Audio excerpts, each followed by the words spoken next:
सियावर रामचंद्र भगवान की जय। उमापति महादेव की जय। पवन सुत हनुमान की जय। श्री राम किंकरेश्वर हनुमान जी महाराज की जय। कामदगिरि भगवान की जय। श्री सद्गुरुदेव भगवान की जय। श्री राम जय जय राम। श्री राम जय जय राम। श्री राम जय जय राम। श्री राम जय जय राम। यत्पादामृतभेषजेन सततं भक्ताधिनाशो भवेत्। यत्पादाहितशीतचन्द्रततिभिस्तापत्रयं नश्यति।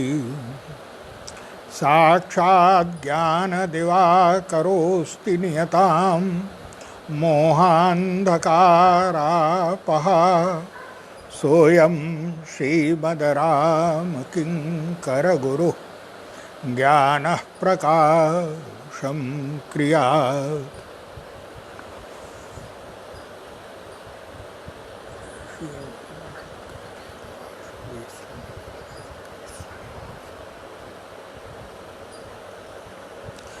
सद्गुरुदेव भगवान की जय। सर्वप्रथम अनंत करुणा में, अनंत बोध में गुरुदेव भगवान के श्री चरणों में मैं अपना प्रणाम निवेदन करता हूँ।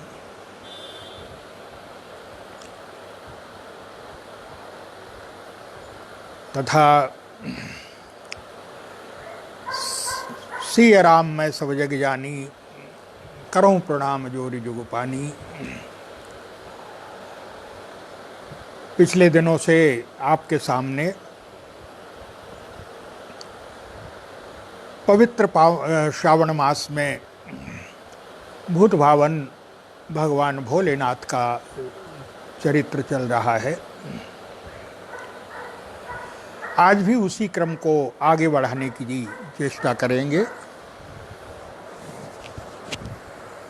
कल चर्चा चल रही थी 3 यज्ञ नष्ट किए गए, 3 यज्ञ रक्षा हुई 3 यज्ञों की, और एक 7वां यज्ञ सर्वोत्कृष्ट यज्ञ है, उसकी चर्चा आगे करेंगे। दक्ष प्रजापति का यज्ञ प्रारंभ में नष्ट किया जाता है क्योंकि उनकी भावना दूषित थी, और जब दूषित भावना को लेकर के यज्ञ जैसा पवित्र कर्म, यज्ञ को साक्षात भगवान का स्वरूप बताया गया है। यज्ञ भगवान शब्द जो है, और जहाँ यज्ञ जैसा पवित्र भूमि, वहाँ पर ऐसे दूषित मनोभूमि, भावना ही गलत हो तो स्वाभाविक रूप उसको तो सफल नहीं बनाया जा सकता है, उसको तो नष्ट करना ही पड़ेगा। एक यज्ञ है राजर्षि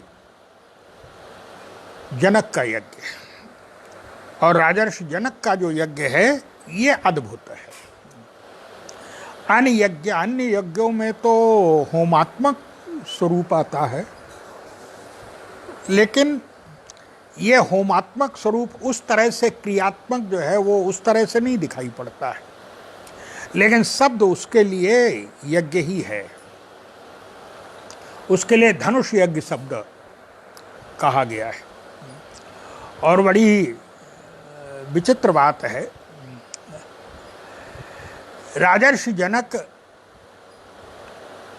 यज्ञ कर रहे हैं। वैसे तो उसको स्वयंवर होता था, लेकिन ये स्वयंवर इसलिए नहीं माना जा सकता है कि स्वयंवर का अर्थ है जिसमें कन्या अपनी इच्छा से वर का वर्ण करती है, उसको स्वयंवर बोलते हैं।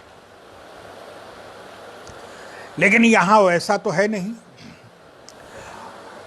यहां पर तो शर्त लगा दी गई है, यहां स्वयंवर जो है स्वयं वर्ण नहीं किया जा रहा है। तब बोले यहां पर तो जो है वो स्वयं वर्ण न करके पहले शर्त लगा दी गई है कि जो शंकर जी के धनुष को तोड़ेगा उसके साथ श्री सीता का विवाह होगा, जो शंकर जी के धनुष को तोड़ेगा। और जिस समय ये चर्चा हुई, इस स्वयंवर की रचना हुई, आयोजन किया गया इस स्वयंवर का, गोस्वामी जी महाराज बड़ा अद्भुत बात कहते हैं। ये राजर्षि जनक के मन में ये भावना आई कैसे? तो याद रखिए, राजर्षि जनक के मन में ये भावना इसलिए आई क्योंकि राजर्षि जनक का जो यज्ञ है ये वस्तुतः परोपकार का यज्ञ है, ये समर्पण का यज्ञ है।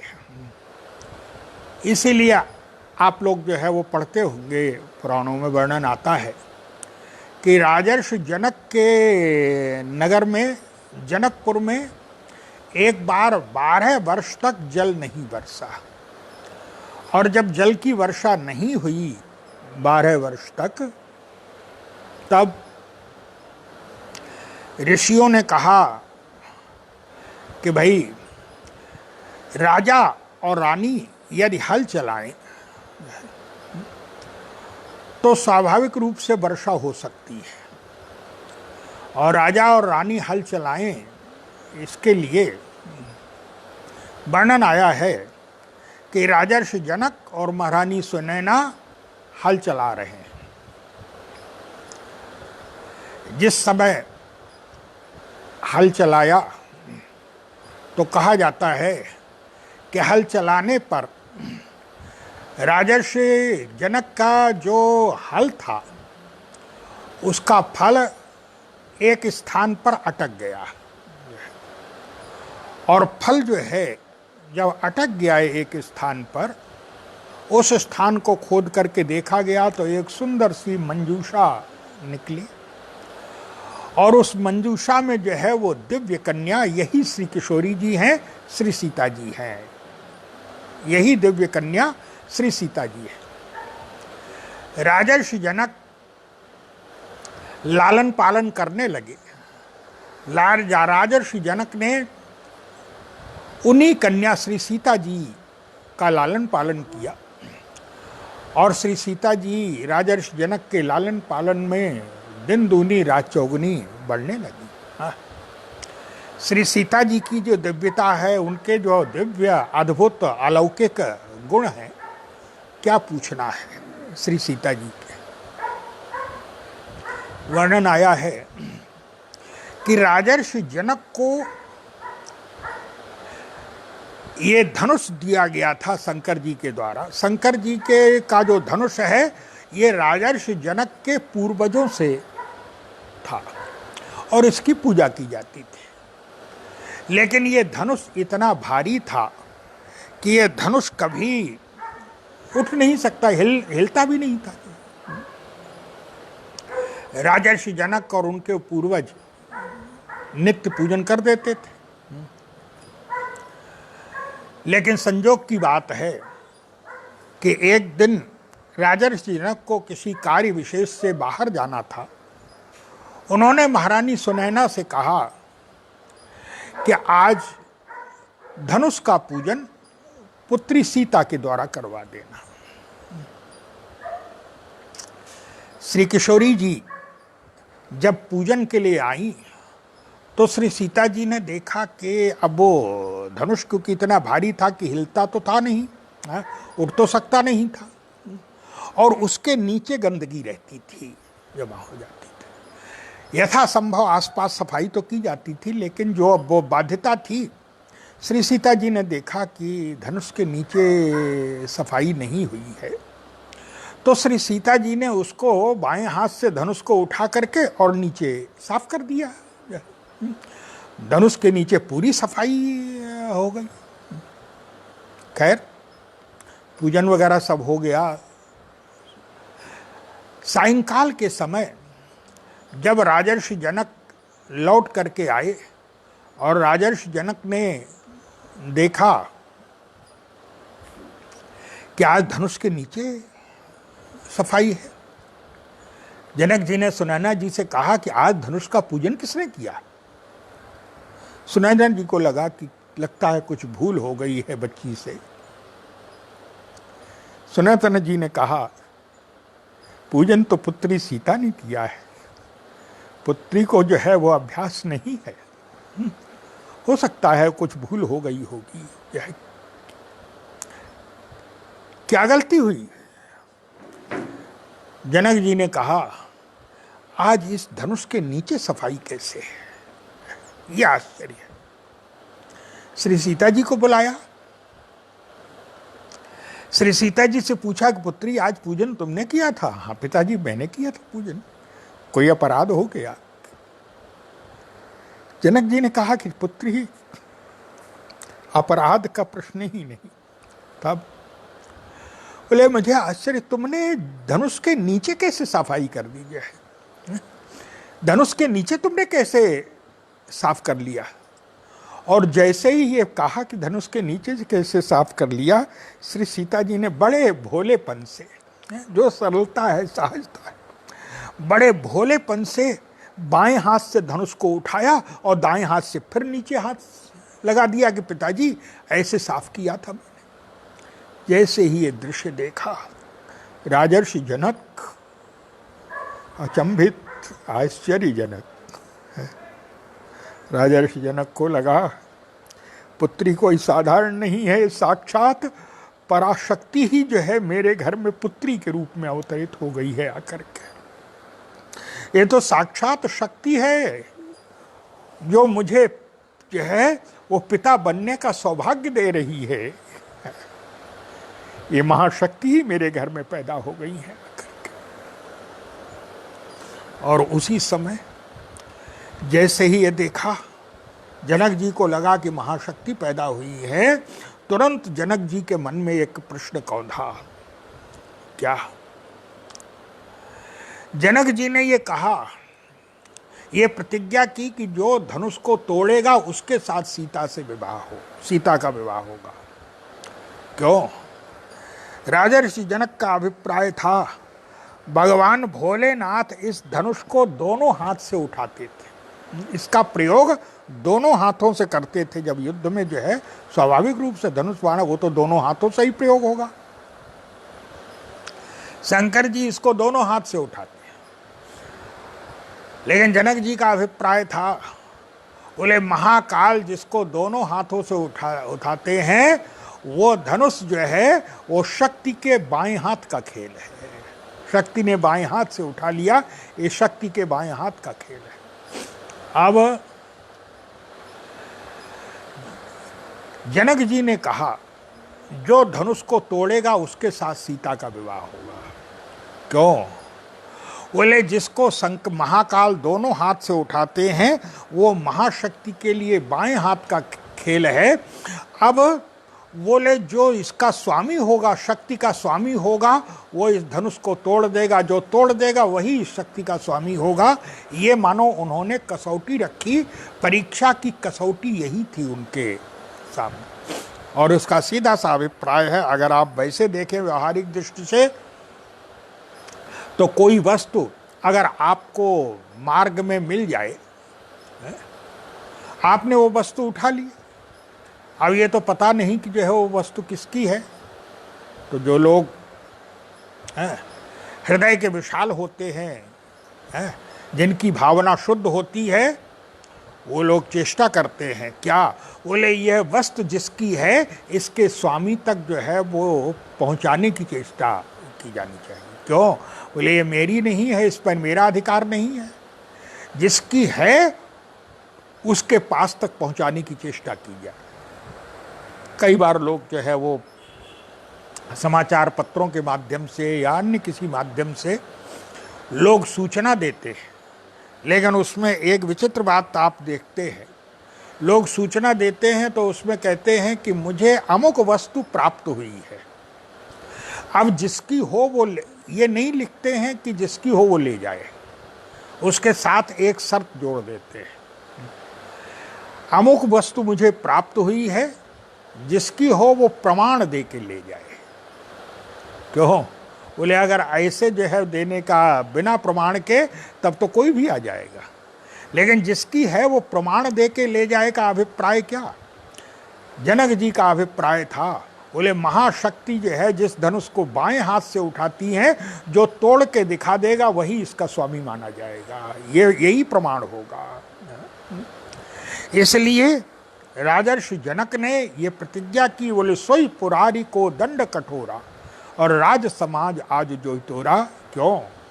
राजर्षि जनक का अभिप्राय है कि महाशक्ति मुझे प्राप्त हुई है, ये महाशक्ति की कृपा है कि उन्होंने मुझे जो है वो पितृ सुख दिया, उन्होंने मुझे वात्सल्य का सुख दिया और पिता माना, ये मेरा सौभाग्य है। लेकिन बोले जिसकी ये शक्ति है समर्पण उसके प्रति होना चाहिए जो है। और सीधा सा अभिप्राय है कि दक्ष का यज्ञ अगर केवल जो है वो दूसरे के प्रति, शंकर के प्रति द्वेष पर आधारित है, तो राजर्षि जनक का जो धनुष यज्ञ है ये वस्तुतः समर्पण पर आधारित है। इसका मूल आधार समर्पण है, क्योंकि महाशक्ति के स्वामी के प्रति समर्पण यही उद्देश्य है राजर्षि जनक का जो है। और उन्होंने ये प्रतिज्ञा की। लेकिन याद रखिए, जिस समय ये प्रतिज्ञा तो उन्होंने कर ली, लेकिन बोले इस धनुष को तोड़ना है कोई सरल थोड़ी था। सरल क्या, ये तो असंभव जैसा ही था, असंभव ही था। अंतिम समय में आता ही है कि सारे के सारे जो है वो योद्धा परास्त हो गए थे, कोई भी नहीं उठा पाया था। अंत में जो है वो जनक को क्रोध में आकर के जो है वाणी बोलनी पड़ी, क्रोध में बोलना पड़ा। फिर लक्ष्मण जी ने उसका उत्तर दिया, वो अलग, लेकिन यह असंभव जैसा ही था। किंतु जनक जी ने जब ये प्रतिज्ञा की, भगवान श्री राम भी वहाँ पर गए।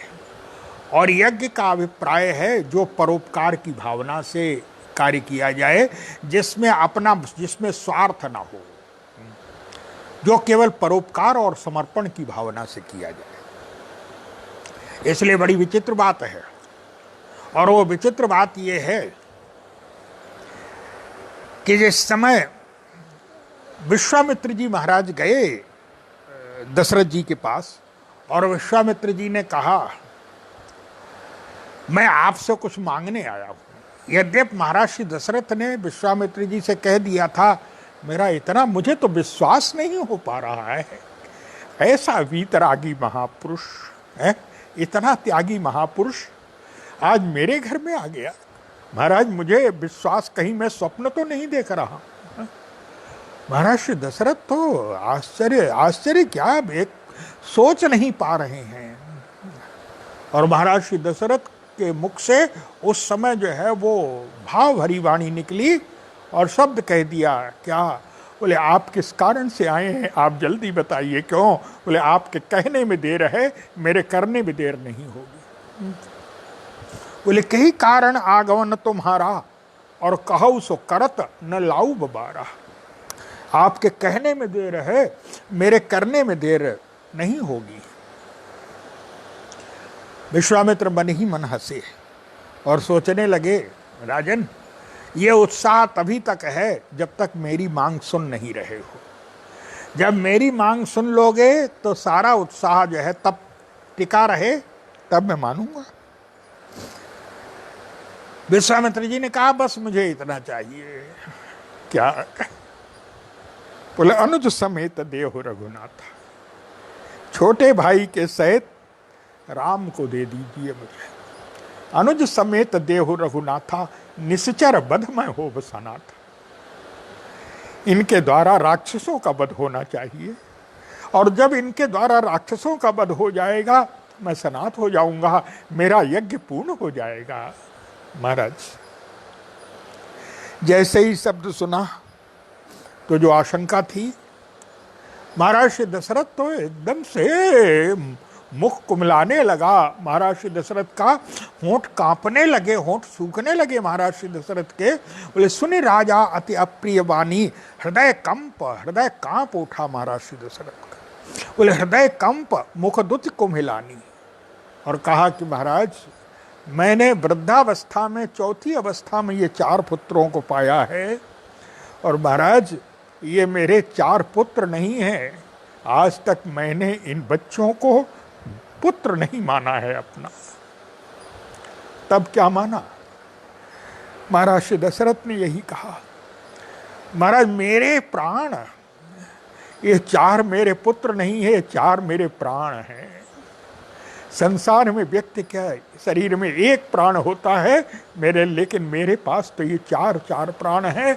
मैंने इन पुत्रों को कभी पुत्र नहीं, बोले मेरे प्राण, ये प्राण है महाराज, और आप प्राण को हटाना चाहते, शरीर से प्राण को दूर करना चाहते हैं, ये संभव है क्या?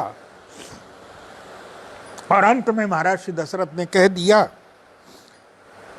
महाराज आपने अगर किसी और का नाम लिया होता तो देता तो किसी को नहीं, वो तो संभव नहीं था, लेकिन और किसी पुत्र का नाम लिया होता तो शायद आपसे कहता कि हमारा ठीक है, थोड़ा 10 मिनट थोड़ा विचार करने दीजिए।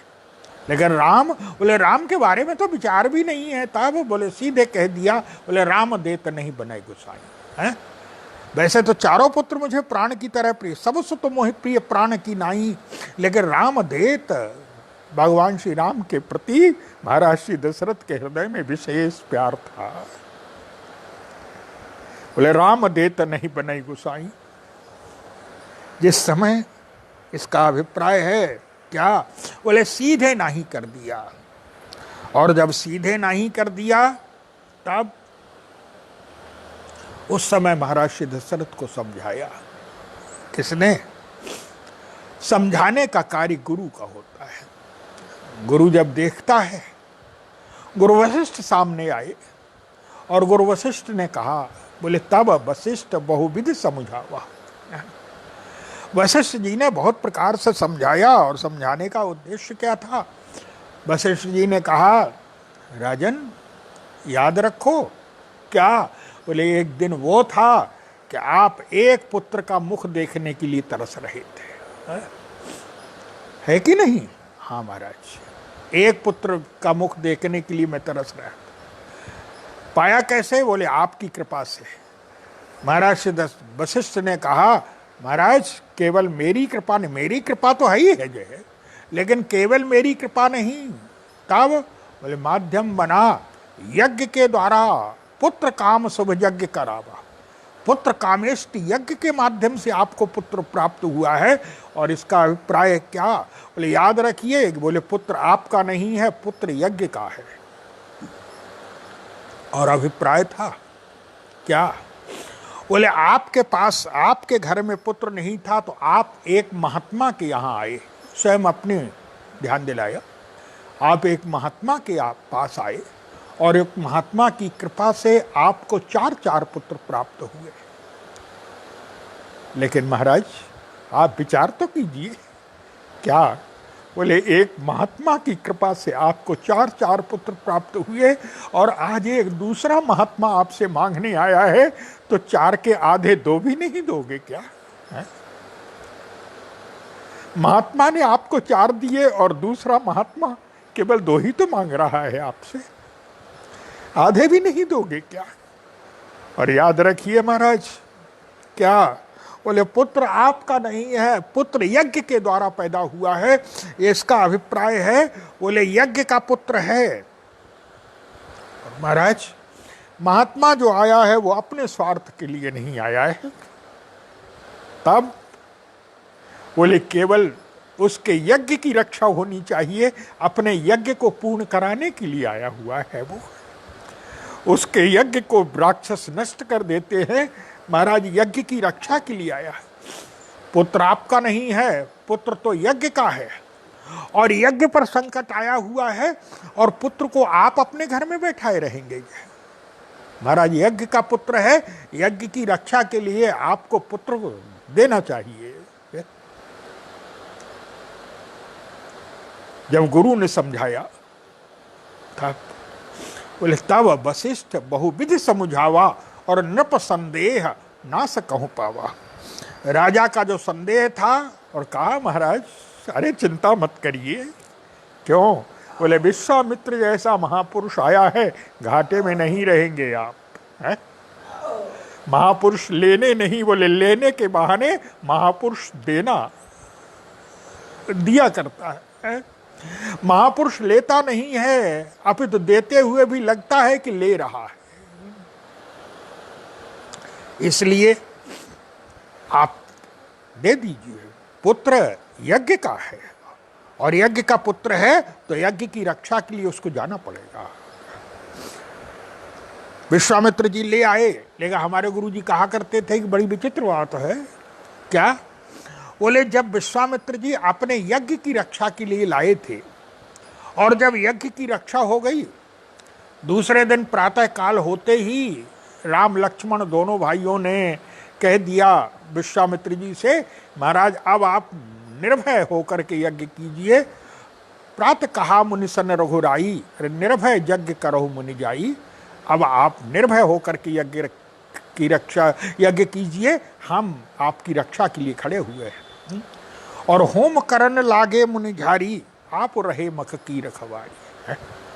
मुनि जिस समय यज्ञ कर रहे हैं, राम लक्ष्मण दोनों भाई यज्ञ की रक्षा के लिए, और उसी में जो है बोले मारीच सुबाहु और सारी की सारी सेना को नष्ट किया है दोनों भाइयों ने।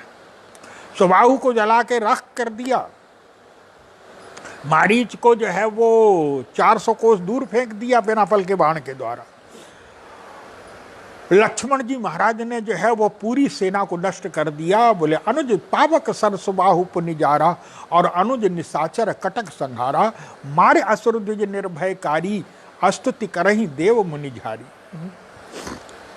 यज्ञ की रक्षा हो गई। हमारे गुरु जी कहा करते थे कि भाई जिस कार्य के लिए लाए थे वो कार्य तो पूर्ण कर दिया ईश्वर ने, और जब वो कार्य पूर्ण कर दिया, यज्ञ की रक्षा हो गई है, तो विश्वामित्र जी को चाहिए था कि भाई दोनों भाइयों को फिर से अयोध्या महाराज श्री दशरथ के पास पहुंचा देते, लेकिन ऐसा नहीं किया। लेकर के चले गए सीधे जनकपुर। और वैसे भी देखिए, विचार करके देखें तो जनकपुर से कोई निमंत्रण तो आया नहीं है। निमंत्रण जो आया है वो तो केवल राजर्षि विश्वामित्र के लिए, ब्रह्मर्षि विश्वामित्र के पास निमंत्रण आया है, और कहीं कोई निमंत्रण नहीं गया था। जनक जी ने किसी को निमंत्रण नहीं भेजा था, केवल ऋषि मुनियों को भेजा था। विश्वामित्र जी के पास तो भेजा ही था निमंत्रण, और किसी को निमंत्रण भेजा नहीं था व्यक्तिगत। केवल एक घोषणा करवा दी गई थी सार्वजनिक कि ऐसा ऐसा होगा, जो धनुष तोड़ दे, जो सीता को पाना चाहे, धनुष तोड़ करके जो है वो चेष्टा कर सकता है पाने की। जो धनुष तोड़ेगा उसके साथ सीता का विवाह होगा। इसीलिए शब्द भी यही है, निमंत्रण किसी को नहीं दिया गया था। तब वहाँ शब्द यही है, जनक जी कहते हैं, दीप दीप के भूपति नाना, और आए सुनी, सुन करके आए हैं। और सुन करके आए हैं का अभिप्राय है कि घोषणा कर दी गई थी। निमंत्रण किसी को नहीं दिया था। जब निमंत्रण नहीं था तो अयोध्या के राजकुमार को इस तरह से लेकर के जाना क्या उचित था क्या? लेकिन क्या सुंदर बात है, विश्वामित्र जी ने जो शब्द कहा जनकपुर चलने के लिए, वो शब्द बड़ा अद्भुत था। गुरु वशिष्ठ कह रहे हैं कि पुत्र तुम्हारा नहीं है, पुत्र यज्ञ का है, और जब यज्ञ पर संकट आया हुआ है तो पुत्र तो देना पड़ेगा। क्यों? बोले यज्ञ का पुत्र, और यज्ञ पर संकट आ जाए और पुत्र बैठा रहेगा। यहां पर विश्वामित्र जी ने ये नहीं कहा कि चलो हमें जनकपुर चलना है। तब वहां पर एक विशेष शब्द है, और विशेष शब्द क्या है? गोस्वामी जी महाराज ने कहा कि जनक जी विश्वामित्र जी कह रहे हैं राम चलो, क्यों? बोले वहां पर शब्द है, बोले धनुष यज्ञ, वहां पर भी एक यज्ञ है। और सीधा सा अभिप्राय, बोले धनुष यज्ञ सुनि रघुकुल नाथा और हर्ष चले मुनिवर के साथा, वहां पर भी एक यज्ञ है। हाँ, उसका नाम धनुष यज्ञ है। माध्यम धनुष था इसलिए उसका नाम धनुष यज्ञ, लेकिन शब्द यज्ञ ही है। और जनक विश्वामित्र जी का अभिप्राय था क्या? बोले राम तुम तो यज्ञ के पुत्र हो, और जहाँ जहाँ यज्ञ पर संकट आया हुआ है वहाँ जाकर के यज्ञ की रक्षा करना, पिता की सहायता करना, ये तुम्हारा कर्तव्य है। उस समय महाराज श्री दशरथ से पूछने की कोई आवश्यकता नहीं है, तुम तो यज्ञ के पुत्र हो। और मैं नहीं कह रहा हूँ, ये तो तुम्हारे कुलगुरु महर्षि वशिष्ठ का ही शब्द है। इसलिए बोले धनुष यज्ञ सुनि रघुकुल नाथा और हर्ष चले मुनिवर के साथा, यहाँ पर धनुष यज्ञ है। और याद रखिए, ये धनुष यज्ञ जो है वो समर्पण की पराकाष्ठा। जनक जी को कुछ नहीं चाहिए, लेकिन समर्पण, जब जीवन में समर्पण हो जाता है तब यज्ञ पूर्ण हो जाता है। और सबसे बड़ा समर्पण जनक जी के जीवन में श्री सीता जी का समर्पण है। क्यों? बोले जनक जी की महान ममता जो है वो सीता जी से है। क्यों? बोले जनक सुकृत मूर्ति वैदेही। सीता जी कौन है? बोले श्री सीता जी जो है वो केवल एक शरीर नहीं है, तब उसके लिए कहा गया है। बोले जनक जी के जितने पुण्य थे वो जनक जी के सारे पुण्य ही मानो सीता जी के रूप में प्रकट हो गए हैं आकर के। जनक सुकृत मूर्ति वैदेही। और वैसे ही महाराज श्री दशरथ के जीवन के लिए कहा जाता है, बोले जनक सुकृत मूर्ति वैदेही और दशरथ सुकृत राम धरि देही। महाराज श्री दशरथ के जितने पुण्य हैं वो सारे के सारे पुण्य जो है वो राम का स्वरूप धारण करके सामने आ जाते हैं। ये दशरथ जी के पुण्य है। और जनक जी का, बोले जनक जी के पुण्य सीता जी के है। सीता जी के प्रति जो ममता है, याद रखिए, ये ममता का ही समर्पण तो, हाँ, व्यक्ति वस्तु छोड़ दे, वस्तु का समर्पित कर दे, वस्तु दे दे, लेकिन वस्तु से ममता नहीं छूटती है व्यक्ति की है। इसलिए हमारे पुराण भी कहते, हमारे ऋषि मुनि कहते हैं, ममता तू न गई मेरे मनते है। ये ममता जो है वो नहीं जाती है। और ये ममता वस्तुतः, ये ममता कहाँ? बोले राजर्षि जनक ने ममता का समर्पण किया। और कहा? बोले श्री सीता जी मूर्तिमान जो है, जनक की ममता श्री सीता जी हैं। और राजर्षि जनक ने, बोले श्री सीता जी का हाथ भगवान श्री राम के हाथ में दिया। इसका सीधा सा अभिप्राय है, बोले जनक का जो धनुष है, शंकर जी का जो धनुष है, वो तो अहंकार का प्रतीक है। अहंकार से वो बुद्धि अज मनस से चित्त महान। और जो टूट करके जो है वो श्री राम के चरणों में गिर गया वो धनुष। और इसका सीधा सा अभिप्राय है, बोले यही जीवन की विशेषता होनी चाहिए। क्या? बोले हमारा अहंकार ईश्वर के चरणों में समर्पित हो और हमारी ममता, जनक ने श्री सीता जी का हाथ भगवान श्री राम के हाथ में दे दिया। और जब श्री राम ने उसको पाणी ग्रहण कहते हैं, हाथ जो स्वीकार किया जाता है, कि उस हाथ को स्वीकार किया, उसको पाणी ग्रहण कहते हैं।